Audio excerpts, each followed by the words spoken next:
हाँ, आजकल अगर आप फेसबुक, इंस्टाग्राम या कोई भी सोशल मीडिया खोलोगे या गूगल पे भी देखोगे आईवीएफ के बारे में, तो बहुत सारे आईवीएफ के एडवर्टाइजमेंट्स आते हैं और सारे एडवर्टाइजमेंट्स में एक ही चीज़ पे ज़्यादा इम्पोर्टेंस दिया हुआ होता है कि हमारा कॉस्ट कम है, इसके लिए हमारे पास आ जाओ ट्रीटमेंट करने के लिए।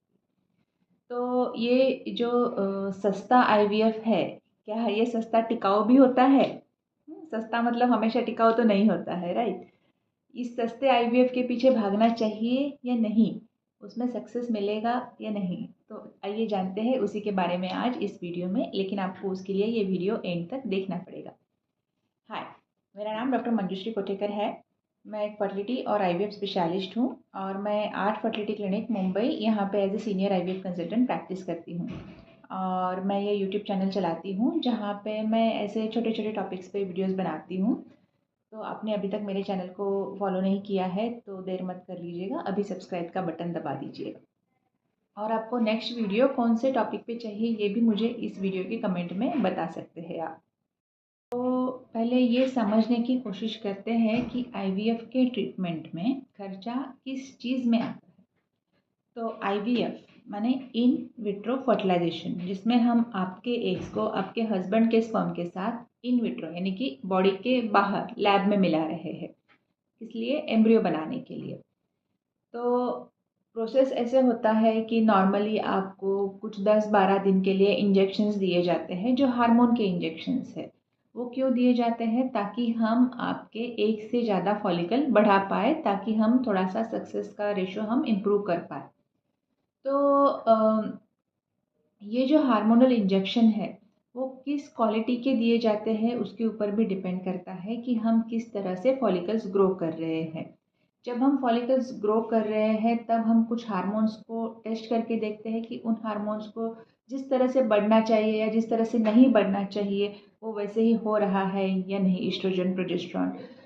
तो ये देखने में भी, हार्मोनल टेस्ट करने में भी आपको थोड़ा सा खर्चा आ सकता है।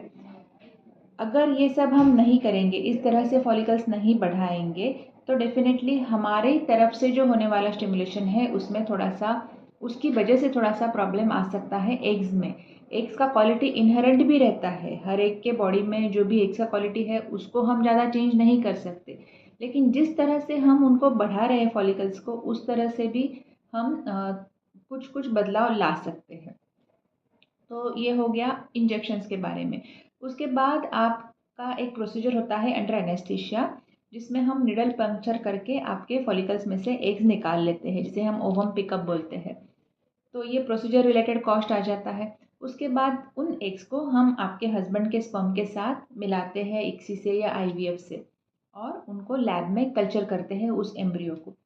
तो ये बहुत ही इम्पॉर्टेंट एस्पेक्ट। तो हम बॉडी के जैसा एग्जैक्ट एनवायरनमेंट नहीं दे पाए बाहर, तो एम्ब्रियो का डेवलपमेंट अच्छे से नहीं होगा, जिसकी वजह से एम्ब्रियो के क्वालिटी पर असर पड़ सकता है या एम्ब्रियो फॉर्मेशन ही नहीं होगा अच्छे से, ये भी हो सकता है। तो इस एनवायरनमेंट में क्या क्या आता है? इसमें आता है कि हम लैब में किस तरह का इंफ्रास्ट्रक्चर यूज़ कर रहे हैं। अगर हम वहाँ पे कुछ कॉस्ट कटिंग कर रहे हैं और जिस तरह से इंफ्रास्ट्रक्चर यूज़ करना चाहिए उस क्वालिटी का नहीं कर रहे हैं, तो ऑब्वियसली उसका एम्ब्रियो डेवलपमेंट पे असर होगा। या एम्ब्रियो बनाने के प्रोसेस में जिस तरह के मीडिया मीडिया का क्वालिटी यूज जो होता है वो भी असर करता है। जिस तरह से हमारे जो ट्रेंड स्टाफ है उस काम कर रहे हैं उस एम्ब्रियो पे, उन सारी चीज़ों का वहाँ पे असर होता है। तो हम कहीं पे भी कॉस्ट कटिंग का सोचेंगे तो डेफिनेटली उसका असर बनने वाले एम्ब्रियो के क्वालिटी पे होगा। और अगर आईवीएफ का सक्सेस डिपेंड किस पे करता है, हम जिस तरह के एम्ब्रियो बना पा रहे हैं, जिस तरह का एम्ब्रियो क्वालिटी है, उसी के ऊपर आईवीएफ का सक्सेस डिपेंड करता है।